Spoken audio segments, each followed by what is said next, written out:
Hello everyone, स्वागत है आप सभी का स्टेप टू सक्सेस क्लासेस में। डेली करंट अफेयर सीरीज में आज की वीडियो में हम लोग 19 से 21 मार्च का करंट डिस्कस कर रहे हैं। ठीक है, अब बस कुछ ही दिनों में जो है वो सारा स्ट्रीमलाइन हो जाएगा और टाइमली आपको वीडियोस मिलते रहेंगे। स्टार्ट करते हैं अपने आज के वीडियो के पहले क्वेश्चन से। पहला क्वेश्चन है, महिला Premier League, Women's Premier League 2024 किस टीम ने जीता है? ऑप्शन है Royal Challengers Bangalore, Delhi Capitals, उसके बाद है तीसरा ऑप्शन मुंबई इंडियंस और गुजरात टाइटंस। तो इसका सही जवाब जो है option A, royal Challengers Bangalore ने WPL 2024 का खिताब जो है वो जीत लिया है। इनका जो फाइनल मैच था वो 17 मार्च को जो है वो फाइनल मैच हुआ, जिसमें रॉयल चैलेंजर्स बैंगलोर ने दिल्ली कैपिटल्स को 8 विकेट से हराकर महिला प्रीमियर लीग 2024 का खिताब जीता है। इसमें जो सोफी मोलिनिक्स जो हैं, इन्होंने फाइनल में प्लेयर ऑफ द मैच इनको घोषित किया गया है। ठीक है, जबकि वर्ष 2023 के WPL की बात करें तो उसमें मुंबई इंडियंस ने दिल्ली कैपिटल्स को हराकर महिला प्रीमियर लीग की ट्रॉफी जीती थी। तो 2023 और 2024 दोनों में जो उप विजेता रही है वो दिल्ली कैपिटल्स रही है। ठीक है, बाकी यहाँ पर जो है वो सभी श्रेणियों के जो पुरस्कार हैं वो लिस्ट लगाई हुई है। Emerging player of the award Shreyanka Patil, इस तरह से ये लिस्ट लगाई हुई है। अगर आप चाहें तो वीडियो को पॉज करके इस लिस्ट का स्क्रीनशॉट ले सकते हैं। अदरवाइज आप ये हमारा टेलीग्राम ग्रुप का यूजर नेम दिया है, वीडियो डिस्क्रिप्शन में भी हमने अपने टेलीग्राम ग्रुप का लिंक दिया हुआ है। आप इस लिंक से जुड़ के ये सारी पीडीएफ जो है, हम लोग जो भी क्वेश्चंस डिस्कस करते हैं करंट अफेयर्स के, वो सारे पीडीएफ के माध्यम से आप हमसे ले सकते हैं। ये एज इट इज रहेंगे। ठीक है, कंटेंट इसी तरह से है और ये मोबाइल में आप आसानी से पढ़ सकते हैं।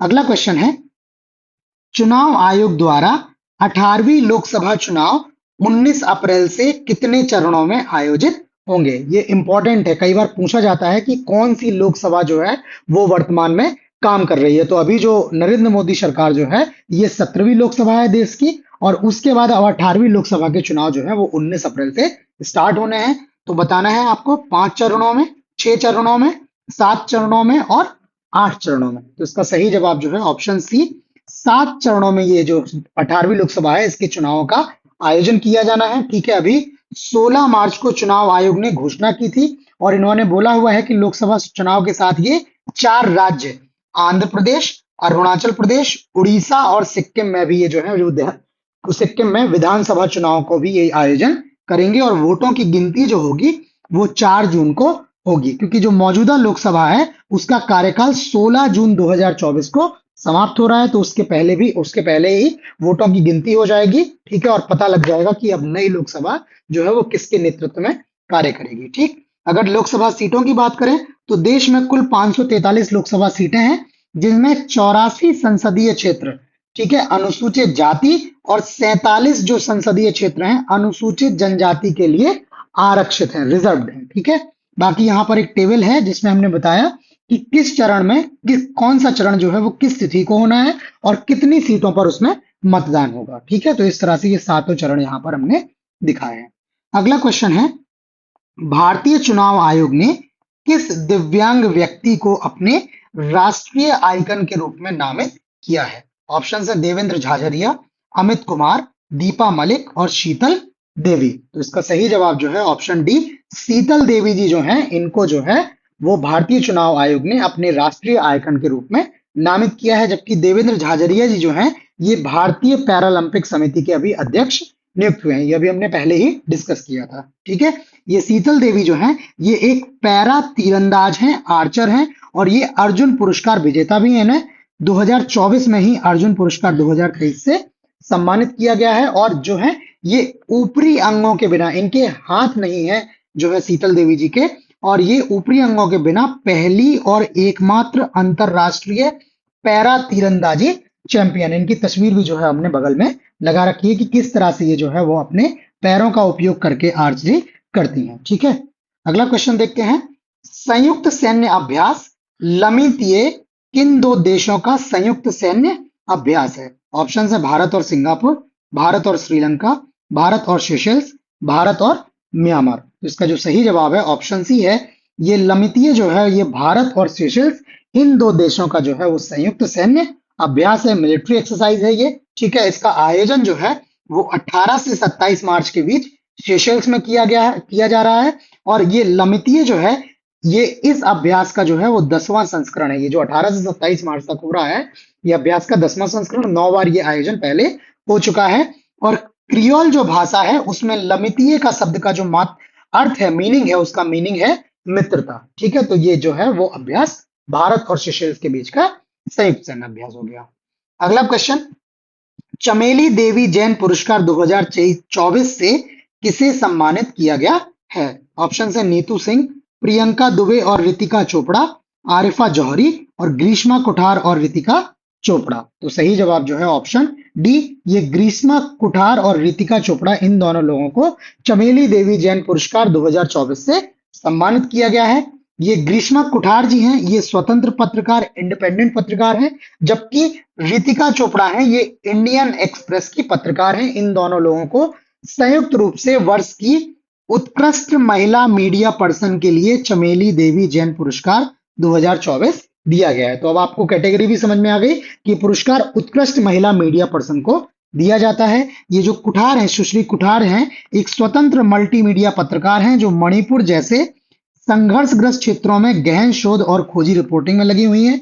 जबकि जो सुशील चोपड़ा है, ये राष्ट्रीय ब्यूरो सरकारी की प्रमुख और द इंडियन एक्सप्रेस दिल्ली में राष्ट्रीय शिक्षा संपादक है। ठीक है, अगला क्वेश्चन है, टाइगर ट्रायम्फ 24 अभ्यास किन देशों के बीच आयोजित किया जा रहा है? ऑप्शन है भारत और अमेरिका, भारत और सिंगापुर, भारत और फ्रांस, भारत और जापान। तो सही जवाब जो है इसका ऑप्शन ए, ये टाइगर ट्रम्प अभ्यास जो है वो भारत और अमेरिका के बीच में आयोजित किया जाता है। और इसका आयोजन जो है वो 18 से 31 मार्च 31 मार्च 2024 तक होना है अमेरिका में, पूर्वी समुद्र तट पर, जो ईस्टर्न कोस्ट है अमेरिका का, उस पर इसका आयोजन किया जा रहा है। ठीक, और ये दोनों देशों के बीच एक द्विपक्षीय मानवीय सहायता और आपदा राहत जो है वो अभ्यास है। इसका उद्देश्य भारत और अमेरिका की सेनाओं के बीच समन्वय को सक्षम करने के लिए मानक संचालन प्रक्रियाओं को परिष्कृत करना भी जो है इसका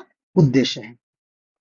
अगला question, Vikram Sarabhai space centre ने गगनयान दल के लिए अंतरिक्ष यात्रियों को महत्वपूर्ण तकनीकी जानकारी देखने या एक दूसरे के साथ संचार करने के लिए कौन सा ऐप विकसित किया हुआ है? ऑप्शन है मित्र, सखी, साथी और यात्री। तो सही जवाब जो है इसका ऑप्शन बी, ये सखी नाम से विक्रम साराभाई स्पेस सेंटर ने गगनयान दल के जो चालक वो के जो अंतरिक्ष यात्री हैं उनको जानकारी देने के लिए, एक दूसरे के साथ जो है वो संचार स्थापित करने के लिए ये मोबाइल ऐप जो है इन्होंने विकसित किया है। इस सखी मोबाइल ऐप का अगर फुल फॉर्म देखें तो space bond assistance and knowledgeable hub for crew interaction, ये सखी का जो है वो फुल फॉर्म है।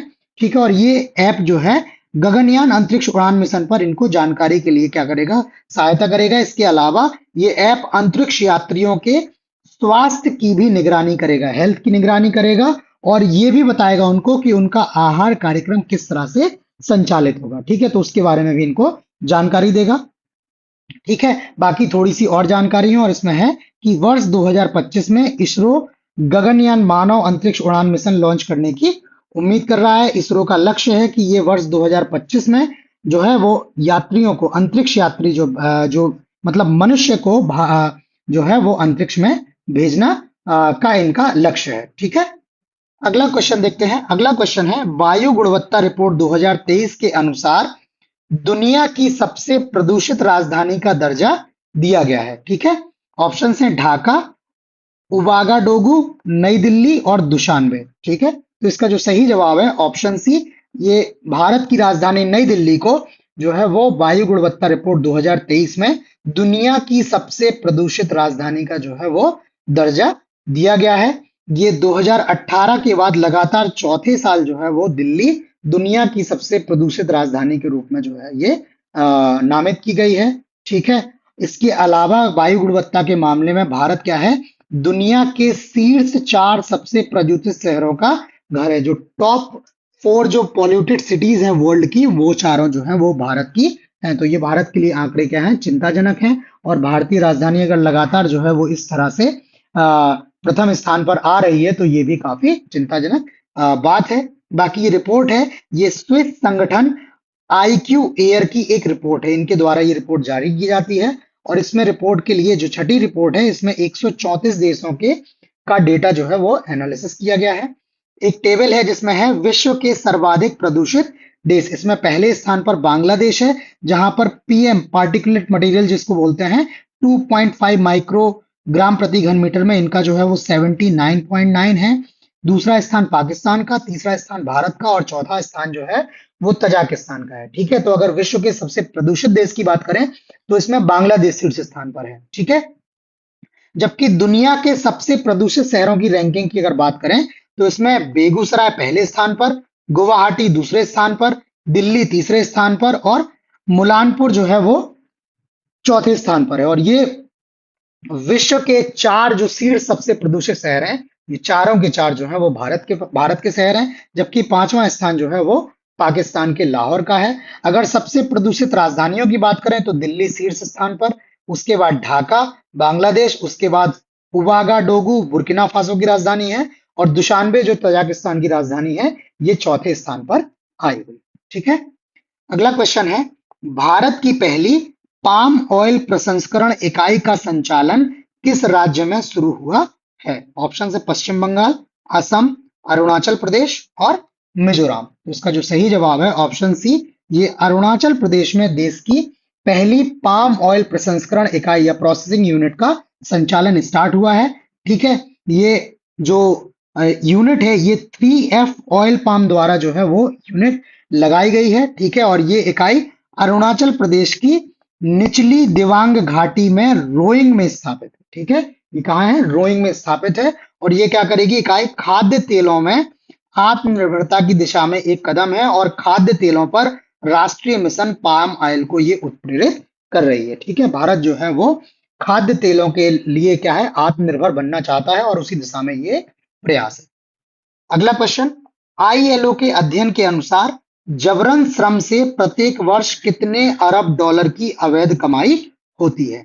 34 अरब डॉलर, 36 अरब डॉलर, 38 अरब डॉलर और 40 अरब डॉलर। तो इसका सही जवाब जो है वो ऑप्शन बी है। ये प्रति वर्ष जो है वो 36 अरब डॉलर की जो है वो कमाई होती है, जो है अवैध कमाई होती है जबरन श्रम के द्वारा। ठीक है, ये इंटरनेशनल लेबर ऑर्गेनाइजेशन की रिपोर्ट है, लाभ और गरीबी जबरन श्रम का अर्थशास्त्र। इस शोध पत्र के अनुसार जबरन श्रम से प्रत्येक वर्ष 36 अरब डॉलर की अवैध कमाई होती है और उन्होंने बताया कि वर्ष 2021 में 27.6 मिलियन व्यक्ति जबरन श्रम में शामिल थे, अर्थात दुनिया भर में प्रत्येक 1000 लोगों पर 3.5 लोग 3.5 लोग जो हैं वो जबरन श्रम में शामिल थे। ठीक, थोड़ी सी डिटेल यहाँ पर अंतरराष्ट्रीय श्रम संगठन के बारे में। इसका जो स्थापना हुई वर्ष 2019 में वर्साई की संधि द्वारा जो है वो UN संयुक्त राष्ट्र की एक संबंध एजेंसी के रूप में स्थापना हुई और वर्ष 1946 में यह संयुक्त राष्ट्र से संबंध पहली विशिष्ट एजेंसी, स्पेशल जो है वो एजेंसी बनी। इसका जो मुख्यालय है वो जिनेवा स्विट्जरलैंड में है और इसमें 187 देश जो हैं वो सदस्य के रूप में शामिल है। और अगर भारत की बात करें तो भारत अंतरराष्ट्रीय श्रम संगठन का संस्थापक सदस्य है और वर्ष 1922 से जो इसका शासी निकाय है, गवर्निंग काउंसिल है, उसके स्थायी सदस्य के रूप में भारत जो है वो कार्य कर रहा है ILO में। अगला क्वेश्चन, वैज्ञानिकों ने किस ग्रह पर एक विशाल ज्वालामुखी नोकिट्स की खोज की है? बुध ग्रह, मंगल ग्रह, शुक्र ग्रह और बृहस्पति ग्रह। तो इसका जो सही जवाब है ऑप्शन बी, ये वैज्ञानिकों ने मंगल ग्रह पर एक विशाल ज्वालामुखी जिसका नाम नोकिट्स है, इसकी खोज की है। और ये ज्वालामुखी जो है वो करीब 29,600 फीट की ऊंचाई पर स्थित है और लगभग 450 किलोमीटर चौड़ाई में फैला हुआ है। और इसे खोज करने के लिए नासा के कई जो मिशन है, ठीक है, कई मिशनों का डेटा जिसमें मैरिनियर 9, वाइकिंग ऑर्बिटर 1 और 2, Mars Global Surveyor, Mars Odyssey और मार्स रिकॉनिसेंस ऑर्बिटर समेत कई मिशन के डेटा का उपयोग करके ये जानकारी इकट्ठी की गई है। ठीक है, तो आज के करंट अफेयर्स की वीडियोस में इतने ही क्वेश्चन। बाकी आपको वीडियो कैसा लगा प्लीज हमें लाइक करके कमेंट करके जरूर बताएं। अगर आपने चैनल को सब्सक्राइब नहीं किया है तो सब्सक्राइब करके नोटिफिकेशंस भी ऑन कर लें ताकि आपको नए अपडेट्स जो है वो जल्दी से जल्दी मिलते रहें। तो आज इतना ही, बाकी नए क्वेश्चंस के साथ जल्द मिलते हैं, तब तक के लिए धन्यवाद।